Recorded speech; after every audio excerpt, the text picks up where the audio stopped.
al'ajabi game da rayuwa shine akwai abubuwan da suke yin kamanceceniya a rayuwa.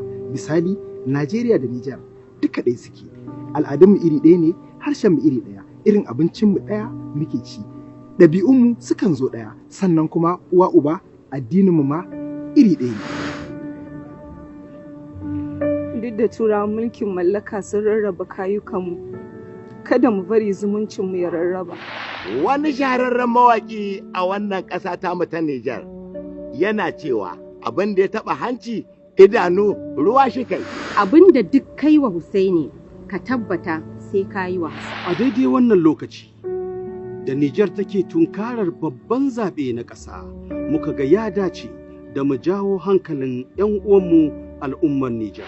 Mu zauna lafiya, mu guji tada hankali, domin ƙasarmu ita ce mu. Mu guji yaɗa labaran ƙarya marasa tushe a tsakaninmu. Mu mara gwamnati baya domin ganin an yi zaɓe lafiya a ƙasarmu. Mu sani, ba mu da wata ƙasa da ya kamata mu yi alfahari da ita sama da ƙasarmu ta Nijar. Ci gaban Nijar, ci gabanmu ne baki ɗaya. Mu haɗa kanmu, kada mu rarraba.